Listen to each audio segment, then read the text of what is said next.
Waqala Sufyan ats-Tsauri. Waqala Sufyan ats-Tsauri.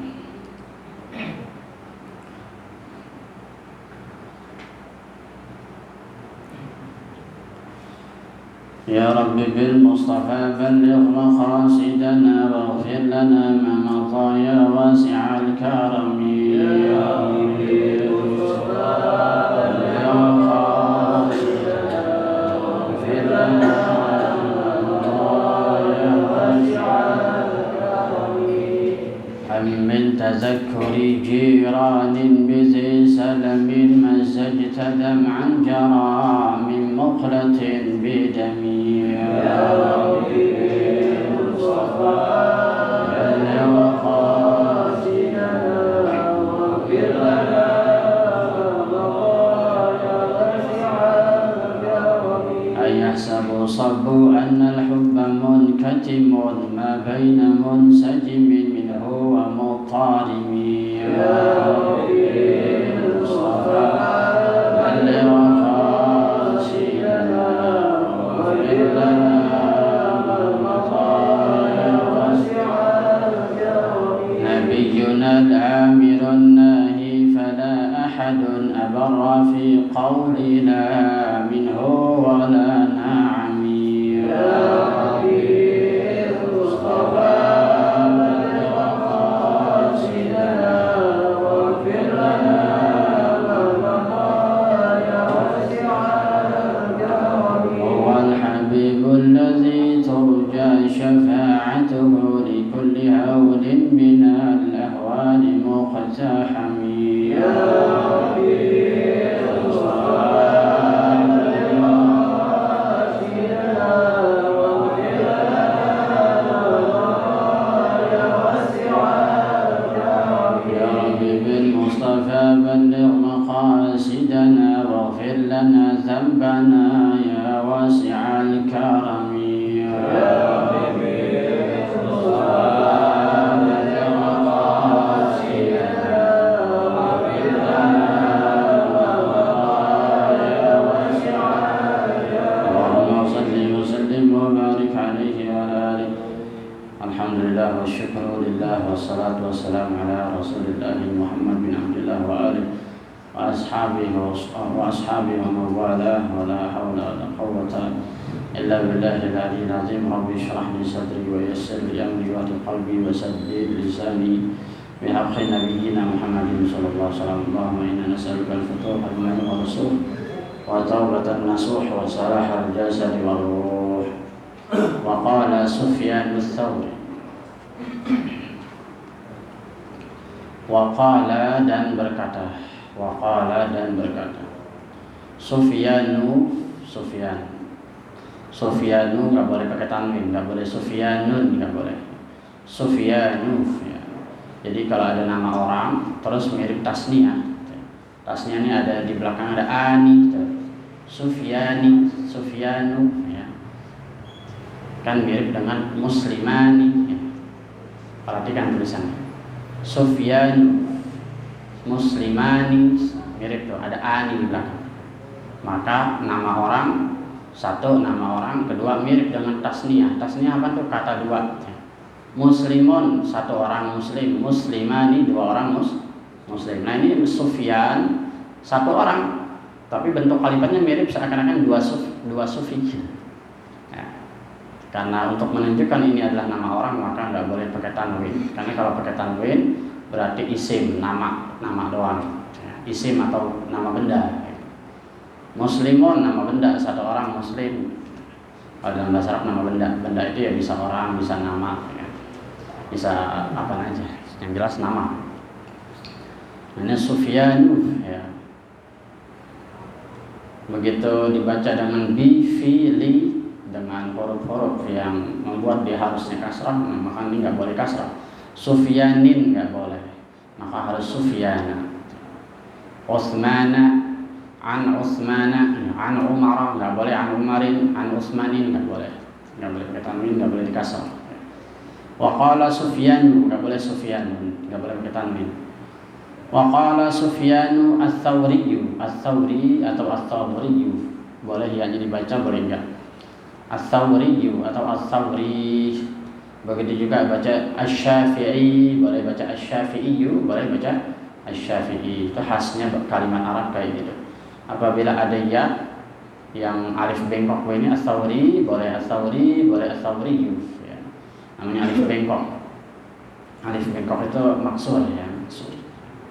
Alif yang dibacanya kurang sempurna. Tulisannya seperti ya, tapi boleh dibaca alif. Ats-Tsauri seakan-akan dia alif. Ats-Tsauri seakan-akan dia mati. Radhiyallahu anhu, semoga Allah meridai beliau. Sufyan ats-Tsauri ternyata guru dari Ibnu Mubarak yang kemarin kita terkata-kata. Siapa sih Ibnu Mubarak? Halaman berapa? An Ibnu Mubarak yang saya bilang terkenal ya. Nah, ini gurunya Ibnu Mubarak. Sufyan ats-Tsauri. Sufyan ats-Tsauri satu zaman dengan Imam Malik. Satu zaman dengan Imam Malik. Sufyan ats-Tsauri itu tidak besar dalam artian beliau orang yang punya mazhab, tidak, tapi Sufyan ats-Tsauri itu ahli fikih, kemudian terkenal sebagai ahli sufi. Sufyan ats-Tsauri satu masa dengan Imam Malik, hanya berbeda daerah. Wa qala Sufyan ats-Tsauri radhiyallahu anhu innama yata'allamu. Ini bukan yata'allamu tapi yuta'allamu. Innama yuta'allamu. Ini harakatnya salah. Kenapa dikatakan salah? Karena artinya nggak sesuai nanti. Innama yuta'allamu, sesungguhnya dituntut. Yuta'allamu dituntut atau dipelajari. Yuta'allamu dipelajari. Namanya fi'il majhul, fi'il pasif. Kalau yata'allamu dia mempelajari. Tapi di sini dianya nggak ketahuan siapa. Maka yuta'allamu sesungguhnya dipelajari. Apa yang dipelajari? Al-ilmu. Nah, gitu. Sesungguhnya dipelajari apa? Al-ilmu, ilmu. Untuk apa? Liyuttaqa, supaya ditakwai. Supaya ditakwai bihi, dengan ilmu tersebut, Allahu Allah. Itu kalau cara santri sekali-kali kayak gini biar paham perkata-perkata. Innama, hanya saja berarti nggak ada lagi selain itu. Hanya saja, innama itu hasnya, hanya saja. Kalau inna saja, inna sesungguhnya, tapi kalau innama hanya saja.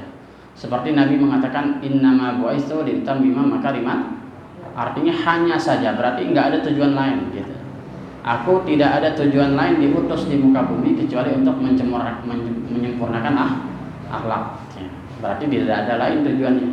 Innama, hanya saja, tidak ada tujuan lain lagi. Yuta'allamu, dipelajari, al-ilmu liyuttaqa, supaya ditakwai. Bihi, dengan ilmu tersebut, Allahu Allah. Supaya Allah itu ditakwakan. Allah itu ditakwai. Diapain ditakwai? Kalau secara umum ulama kita mengatakan takwa itu takut. Takwa dalam arti takut. Takut itu sebenarnya bahasa Indonesia ya. Bahasa Indonesia itu kan banyak serapan dari luar. Kita bilang begini, bank konvensional itu dua-duanya bahasa Inggris ya. Bank konvensional bahasa Inggris dua-duanya, cuma udah jadi bahasa Indonesia. Mau kemana dong? Mau ke bank ya kan. Udah jadi bahasa serapan. Begitu juga takwa. Takwa, orang kita bilang takwa, takut itu bahasa Indonesia, berasal dari takwa, bahasa Arab. Jadi kalau ulama mengatakan takwa, takut kepada Allah, ya bisa dikatakan benar, tapi sebetulnya kurang tepat ya. Sebetulnya kurang tepat ya. Jadi takwa itu bukan berarti hanya takut kepada Allah ya. Takwa itu bukan hanya takut kepada Allah. Yang paling umum, yang paling gampang ulama kita bilang imtitsalu awamirillah wajtinabu nawahihi, melaksanakan segenap perintah Allah dan menjauhi larangannya. Umumnya ulama kita ngomongnya kayak gitu. Maka itu diartikan takut kepada Allah ya. Padahal kalau ulama-ulama tasawuf itu pantang ngomong takut sama Allah. Ngapain takut sama Allah? Jangan takut sama Allah, nanti kalau kita kesannya takut nanti kita kabur ya. Kalau kita takut biasanya kabur. Kita punya utang nih, punya utang sama orang si A, Kita ngelihat dia takut nggak? Takut. Apa yang kita lakukan? Nggak berani mendekat. Tapi ajaibnya kita diperintah takut kepada Allah, tapi ajaibnya kita disuruh mendekat. Ini keunikan dari Rahman dan Rahimnya Allah. Maka sebagian guru-guru kami itu mengatakan nggak tepat diartikan takut. Takwa itu takutnya. Ya ayyuhalladzina amanu taqullaha, wahai orang-orang yang beriman, takutlah kepada Allah. Ya. Sebagian tepat, sebagian bilang itu tidak tepat. Jadi jangan diartikan takut ya. Tapi karena memang ini Indonesia, bahasa Indonesia yang sudah menyerap dari bahasa Arab ke Indonesia, bahasa serapan namanya, maka boleh-boleh saja mengartikan takut ya. Tapi jangan bilang takut kepada orang ya baru mau tobat ya. Takutlah kepada Allah. Tambah ogah dintar. Mengapa Allah ditakutin ini? Ini orang-orang zaman dulu itu tidak takut kepada Allah, tapi cinta kepada Allah. Pokoknya ikut aja perintahnya dan menjauhi larangan. Dan hal tersebut sebenarnya tidak menyangkut mau itu takut, mau itu dasar apapun. Ya, orang nggak mesti takut untuk mengikuti perintah dan menjauhi larangan, nggak mesti takut. Ya. Itu. Bihillahu, dengan itu Allah. Ya, Allah supaya ditakwakan. Ya. Supaya Allah itu perintahnya diikuti dan larangannya dijauhi. Itu tujuan ilmu ya. Maka apabila kita belajar ilmu kemudian kita sudah tahu lalu kita melanggar ya, wajar kalau bahayanya lebih besar dari orang awam yang kemarin itu ya. Nanti di depan ada lagi yang mirip dengan senada yang kemarin, wa kullu man bi apa wa kullu wa alimin wal alimu bi ilmihi lam ya'malan mu'azzabun min qabli ubadil wasan. Orang alim tidak mengamalkan ilmu maka diazab sebelum penyembah berhala. Diazab dulu. Sampai kemarin di atas tuh ditanya sama ahli mereka, kamu kan alim kok bisa ada di sini? Ya. Saya memerintahkan kebaikan tapi tidak melakukan, dan saya melarang keburukan tapi saya malah mengaku. Nah, maka lebih berat sebenarnya kalau kita sudah tahu. Wa innama faddalah. Bukan fadl. Wa innama faddala, dan sesungguhnya wa innama dan hanya saja wa innama dan hanya saja faddala, ilmu tersebut mengungguli ala ghairihi, atas yang lain, li'annahu, karena ilmu tersebut yuttaqa bihillahu ta'ala, supaya Allah itu ditakwai, kata Sufyan Ats-Tsauri. Apa bedanya orang berilmu dengan orang tidak ilmu? Orang yang berilmu diharapkan supaya takwa. Kalau orang berilmu nggak takwa, apa bedanya sama nggak berilmu? Kalimat kesimpulannya begitu, Sufyan Ats-Tsauri. Nah, halaman selanjutnya 24. Fa in ikhtalla. Perhatikan nih, nun sukun, alifnya juga nggak dikasih harokat. Karena alifnya ini alif tambahan. Ikhtalla asalnya. Fa in ikhtalla, maka boleh dibaca fa in ikhtalla. Fa in ikhtalla namanya naqlul harakah, memindahkan harakat. Kayak kita baca di dalam qiraat Warshi. Wadduha wal laili idza saja ma wadda'aka rabbuka wa ma qala walala jadi walala. Jadi harakat hamzah dipindah ke lam yang sebelah. Walala akhiratu khairun laka minal ula. Begitu juga mu'minun ya. Itu fa in ikhtalla, sama kayak gitu. Fa in ikhtalla. Kenapa nunnya dihidupin, alifnya dimatiin? Nah, kalau dalam ilmu bahasa begini, nun ini huruf sehat, huruf sahih. Alif huruf sakit. Maksudnya apa alif itu huruf sakit? Aslinya alif itu adanya di belakang, nggak boleh di depan. Buktinya mana? Ba. Habis huruf ba ada alif, jadi panjang nggak banyak? Ba. Nah, alif itu hanya menjadi penunjang buat peninggi. Ba. Bu, bi, itu walaupun wawu sukun tetap itu dibilang alif kalau dalam ilmu nahwu, alif bengkok namanya. Bi namanya alif bengkok juga ya. Alif wawu ya itu dia juga, alif wawu ya artinya sebagai tanda panjang. Apabila ada di depan bukan disebut alif tapi hamzah. Mana contohnya? Inna. Perhatikan tulisan inna ya. Mana di sini nggak ada, bayangin aja dah. Ya. Inna atau ini nih fa'in. yang barusannya. Fa itu huruf pisah. Fa maka in jika. Fa maka in jika. Nah in itu alif itu depannya. In itu kan depannya alif. Tapi dikasih harokat kasrah in, maka orang nahu bilang bukan alif itu hamzah. Jadi kalau idgham a i u disebut hamzah, apabila menjadi tanda panjang disebut alif. Ya. Jadi alif dan hamzah dia juga, cuma bedanya kalau di depan ba ditambah hamzah sebelumnya jadi aba. Nggak mungkin panjang lu nggak mungkin. Ya kan? Karena alif itu tidak bersuara, dia hanya menjadi tanda panjang. Ketika habis ba baru alif, maka itu disebut alif. Ba. Kalau alif yang di depan aba, bukan alif tapi hamzah. Ya, itu hamzah dan alif sebetulnya jadi juga. Makanya ada yang menghitung huruf hijaiyah 28, ada yang menghitung 27 karena menganggap alif dan hamzah dia juga. Ada yang 29 ditambahin apa? Lam alif. Padahal lam alif ya lam nama alif.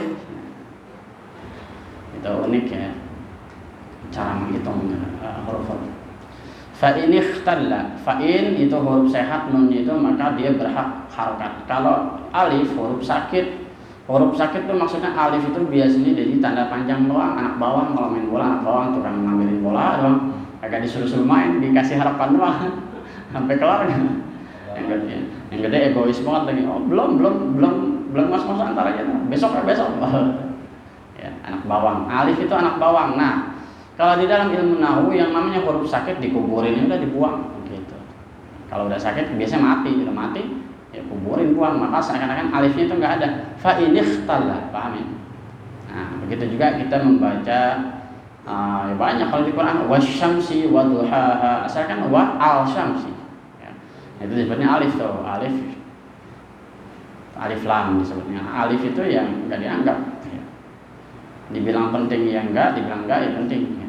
Tapi tulisannya harus tetap diadakan tapi tidak dibaca, itu alif. Fa in ikhtalla.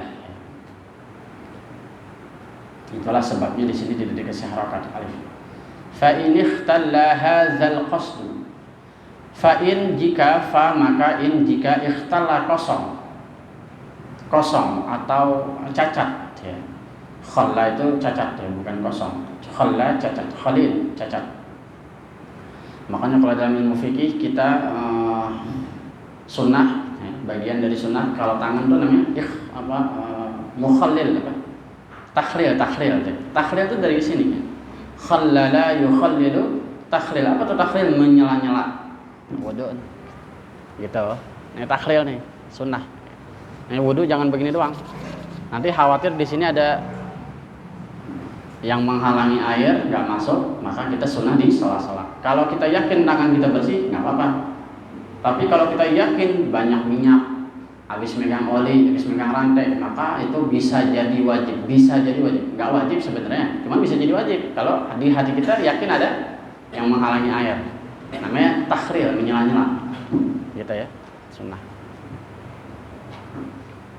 Begitu juga jari-jari kaki sama, sela-sela juga. Maka wudu jangan gini-gini doang, pakai kelingking gini, tuh, kelingking sebelah kiri. Sunnah dan makruh, perhatikan, dan makruh mengusap pakai tangan kanan, apalagi di kaki. Nabi nggak ngajarin begini-gini, nggak boleh, makruh. Kalau mau nyela-nyela kaki pakai tangan kiri. Ya, kalau mau lebih apik lagi gitu. Tapi airnya jangan dibuka semua, boros. Mau airnya dibuka semua, boros. Satu Quran cuma gini-gini doang, boros airnya, dosa yang ada. Airnya kecilin, salah-salah gitu. Oke. Ya. Jadi makruh menyela-nyela kaki menggunakan tangan kanan. Nabi nggak pernah itu, pantang. Kenapa? Tangan kanannya rentan sama megang yang bagus-bagus, ya, identik. Kalau kita megang makanan, habis sela-sela kaki kebiasaan ntar. Lagi makan begitu juga, lagi begini-begini mijit-mijit kaki, habis itu makan, wah kacau. Maka disunahkan supaya kebiasaan megang kaki pakai tangan kiri dibiasakan lagi wudu. Nanti kalau di luar wudu juga kebiasaan megang kaki gitu pakai tangan kiri itu maksudnya ya, salah satu maksudnya, bukan maksudnya itu tapi salah satunya saja, itu hikmah. Fa in ikhtala, dan jika cacat, tercela ya, tersela itu sebenarnya tercela dia juga pakai C pakai S sama. Fa in ikhtala, dan apabila tercela, ya, cacat. Hadzal qasdu, maksud ini. Apa maksudnya tadi? Supaya Allah ditakwai. Apabila kosong, apabila cacat maksud ini, niat daripada takwa kepada Allah, nuntut ilmu tapi tidak niat takwa kepada Allah, malah pengen niat alim, pengen niat pinter, ya. Makanya kalau anak masih kecil sama orang gede beda ditanya, kamu nuntut ilmu untuk apa nak? Supaya pinter. Kalau dibilang benar, emang benar buat anak kecil. Jadi kalau orang gede jangan niat supaya pinter, supaya paling gampang sih nilainya ya udah ibadah. Nuntut ilmu itu nilainya ibadah, dan supaya saya ini jadi tahu hukum halal haram, supaya takwa kepada Allah. Nah itu niat yang ditanamkan oleh Sufyan Ats-Tsauri. Wa fasadat niyyatu talibihi, wa fasadat, dan rusak. Apa yang rusak? Niyyatu, niat talibihi, penuntut ilmu tersebut. Ya, talibihi ini kembali ke ilmu. Apabila rusak niat si penuntutnya itu, bi'an, dengan seakan, bi'an dengan seakan, atau bi'an itu dengan, ya dengan seakan, ya, bi'an dengan sekiranya, yastash'ira, ya, karena ada an jadi yastash'ira, dengan sekiranya yastash'ira, dia memakmurkan diri, ya, bihi dengan ilmu tersebut. Yastash'ira itu dengan maksud, dengan kesadaran, ya, syiar. Dengan dia memaksudkan bihi dengan ilmu tersebut apa? At-tawassul, supaya sampai ila manari, itu bukan munah tuh. Nih kitab saya sama kitab ini beda nih ternyata nih. Kitab yang tebal yang hijau itu beda harokatnya. Ini kayaknya santri ini nyetak. Kalau yang kitab hijau itu yang saya punya itu, karena tadi ujian gede jadi nggak bawa. Itu langsung cucunya Mbah Hashim, namanya Gus Isomuddin Hazik. Kalau ini kayaknya santri, kesahan. Tapi nggak apa-apa, nggak fatal. Bihi tawassul ila manal, boleh manal, boleh munal juga sebenarnya, ya, cuma lebih tepatnya manal, ya. Bihi, dengan ilmu tersebut apa? At-tawassul, sampai ila kepada manali dunyawiyin, supaya meraih duniawiyah.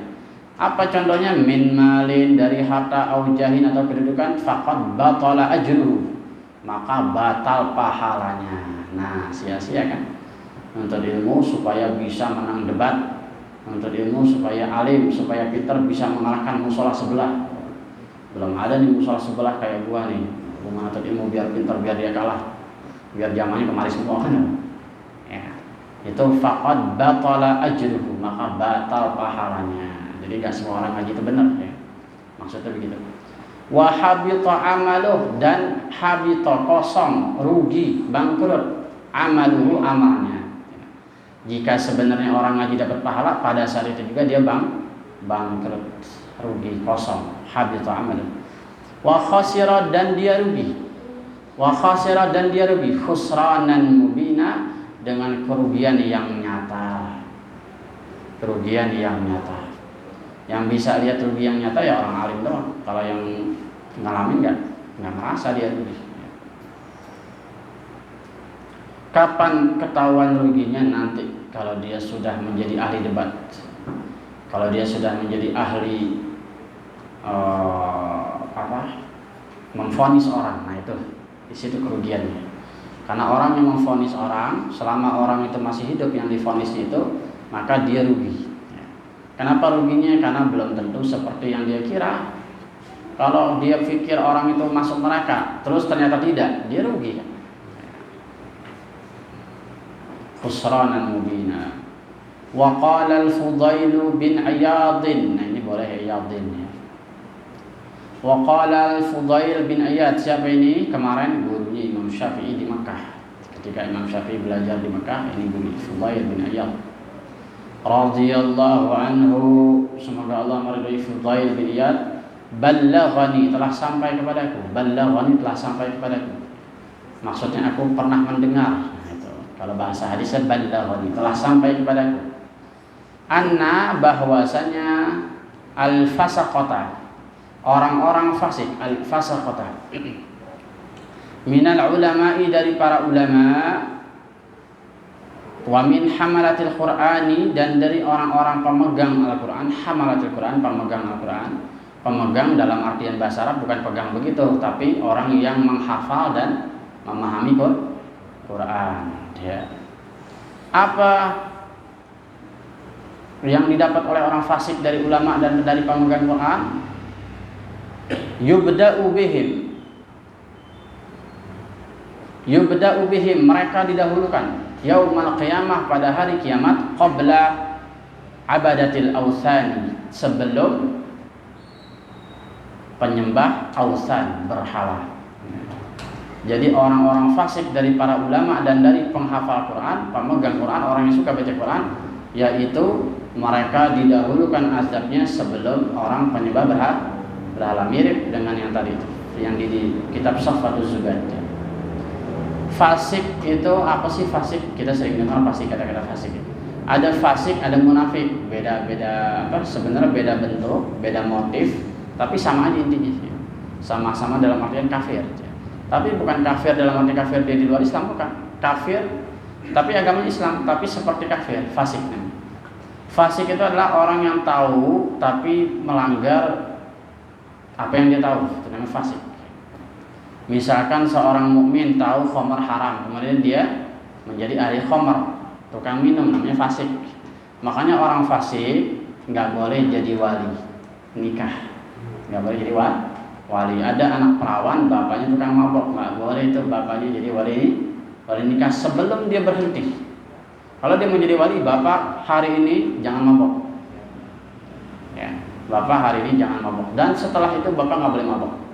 Kenapa? Orang fasik rentan ada kesalahan, ya, ada kesalahan, atau orang fasik rentan tidak amanah, itu tujuannya. Jadi tujuan orang fasik dilarang jadi wali nikah, tidak amanah, ya, biasanya tidak amanah, dan itu pantang dalam ilmu fikih kita. Orang fasik baik pezina, ya, tukang mabok, jadi wali nikah nggak boleh. Cari pamannya itu perempuan atau kakaknya kalau ada, atau adik laki-laki. Mereka kan masih ada bapaknya, ya bapaknya tukang mabok, nggak boleh, fasik, ya.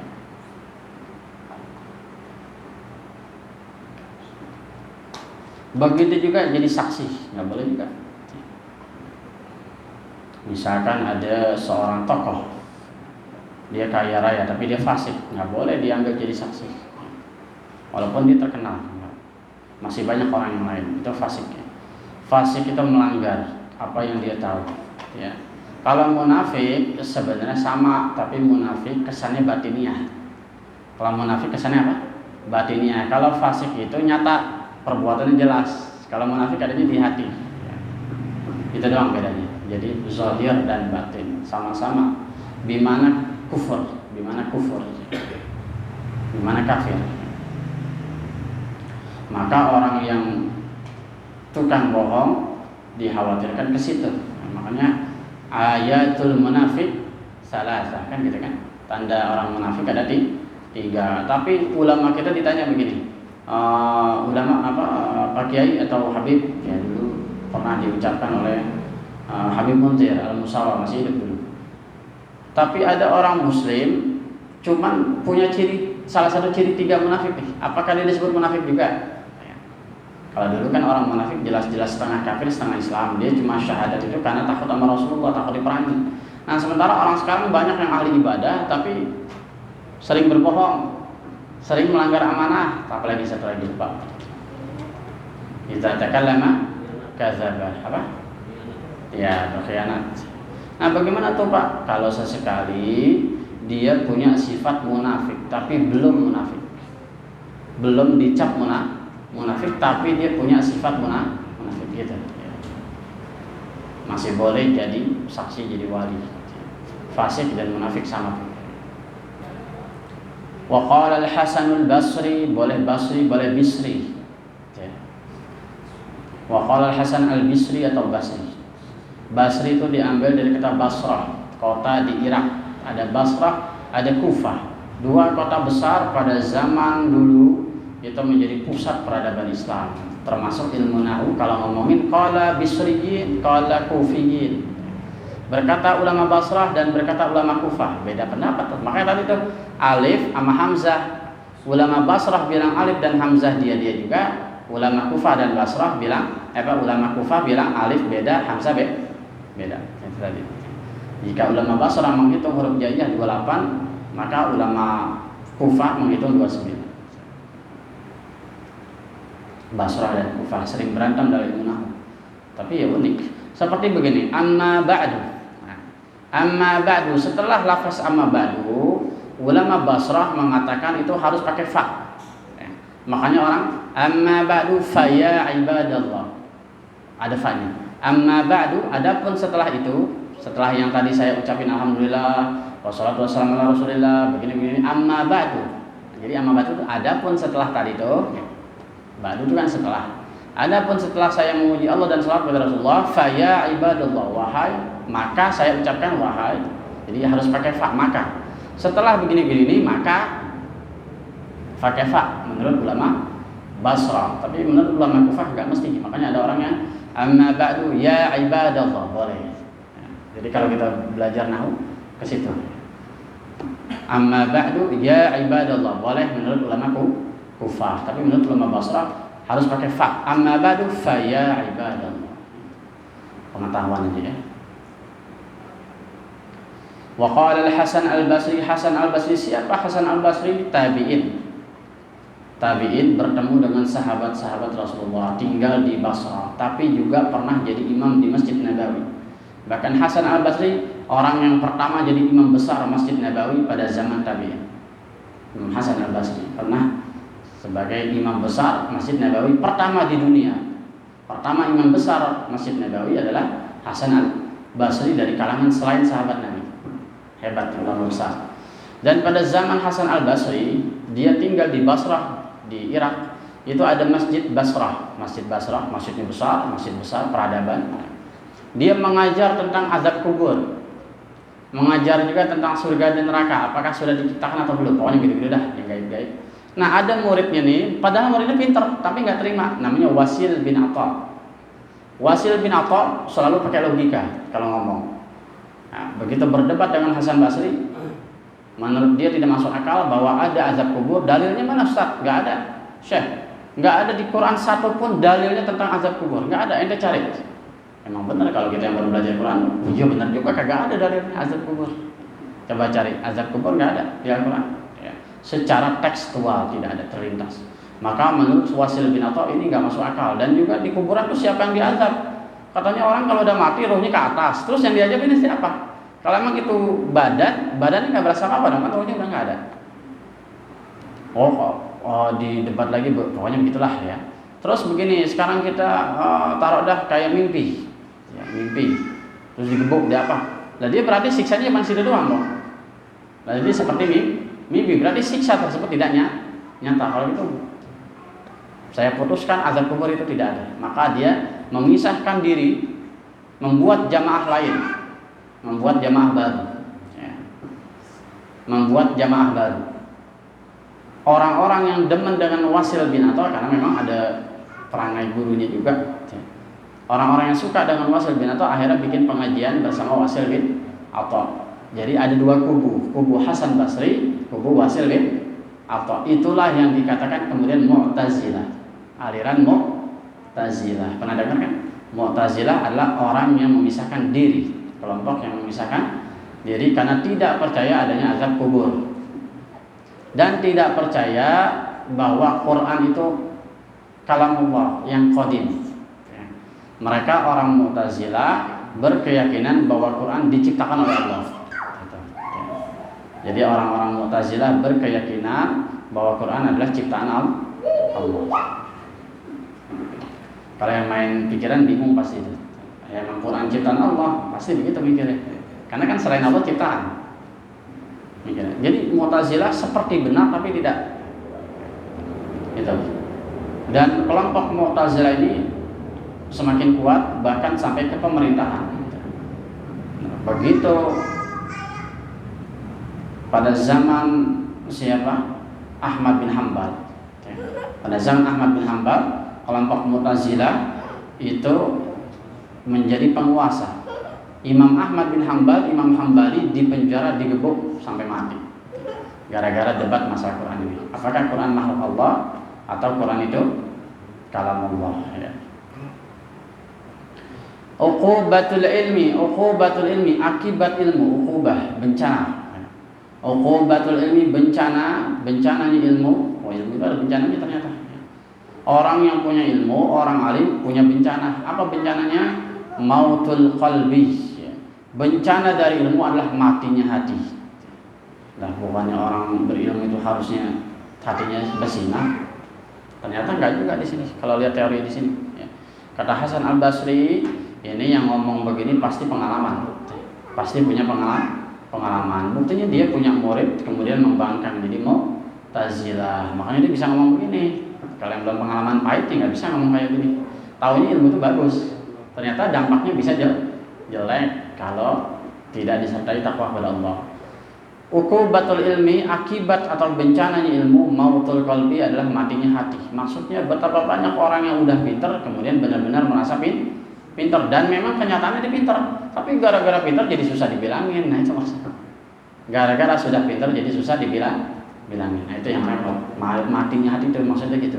Jadi orang yang mati hatinya tidak menyangka bahwa dirinya itu ujub dan sombong. Sehingga karena tidak menyangka dirinya ujub dan sombong, orang lain lihat dia sombong, dia nggak merasa, jadi susah kan. Perasaan dia di jalur yang benar aja. Akhirnya dinasihatin nggak kena, ya, karena mati hati. Penyakitnya nggak kelihatan, penyakitnya diri sendiri.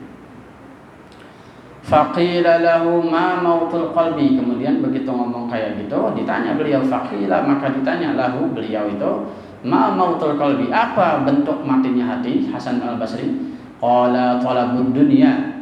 Orang yang hatinya mati menuntut dunia, mencari dunia dengan ilmu, dengan alim itu mencari dunia, mencari kedudukan, mencari pangkat, jabatan dan sebagainya. Bi amalil akhirah, dengan amal akhirat, mencari dunia dengan amal akhirat, bentuk wajahnya akhirat tapi tujuannya dunia. Itu matinya hati maksudnya. Wes, ya. Al-babus tsani, bab yang kedua. Loh, baru bab kedua ternyata ya. Ternyata panjang juga kemarin bab pertama.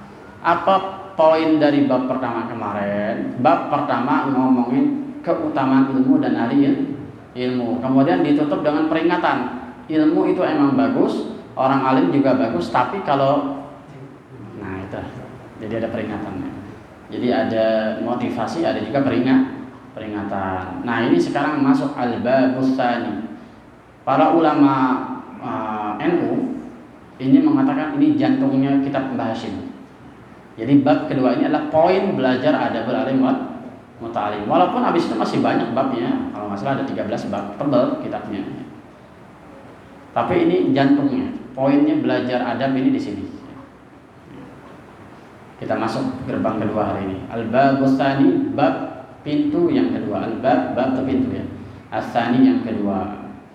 Apa pintu yang kedua ini isinya? Fi adabil muta'allim fi nafsihi, yaitu tata krama adab-adab si pelajar. Nah, kalau kemarin membahas tentang orang alim, keutamaan belajar, gini. Nah, sekarang adab tata krama orang yang harus bagaimana dia? Fi nafsihi, tapi bukan untuk gurunya, tapi untuk dirinya dulu. Dia harus bertata krama untuk dirinya sendiri. Belum lagi buat gurunya nanti di bab ketiga. Di bab ketiga nanti ada bab si pelajar terhadap gurunya. Ada pelajar terhadap guru lain lagi gitu. Ini belum sampai ke situ. Ini adalah pelajar itu harus menuntut dirinya dengan adab ini. Wa fihi, dan di dalam bab ini asyaratu anwa'in minal adabi. Itu ada 10 macam adab. Asyaratu 10 anwa'in, macam-macam minal adabi, daripada adab. Nah, ini yang kemarin 1 bulan yang lalu kitab ini, bab ini yang dibaca oleh Sayyid Ali Al-Jufri di gedung PBNU. Ini yang diambil sama dia. Jadi ada 10 adab penuntut ilmu supaya tidak salah. Al-awwalu yang pertama, ayyutahhira qalbahu, hendaklah mensucikan hatinya. Nah, ini yang susah. Hendaklah mensucikan hati min kulli ghishin, dari ghishi itu kalau di dalam ilmu muamalah nih, dalam ilmu muamalah bukan adab ya. Dalam ilmu muamalah ghishi itu artinya menipu. Ghish itu artinya menipu. Dagang bahannya udah agak lama, udah agak kucel, ditaruh di bawah, yang bagus ditaruh di atas, supaya kesannya dagangannya bagus semua. Itu bagian dari ghish. Jadi hendaklah seseorang itu mensucikan hatinya dari tipu-tipu, ghish, dari kemunafikan. Wadanasin, dan dari danas. Danas itu secara harfiah artinya daki kotoran. Hendaklah orang itu mensucikan hatinya dari daki. Maksudnya daki itu apa ya? Kotoran. Danas itu secara harfiah daki kalau di badan. Maksudnya dari noda, itu nuqtah, noda. Wa ghillin, dan belenggu, belenggu.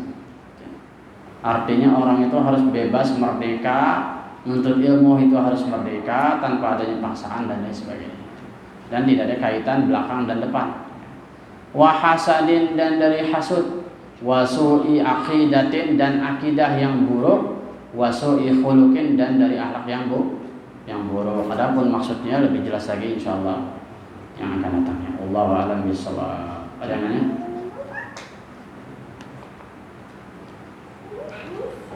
Enggak ya? Wallahu a'lam bishawab. Al-Fatihah.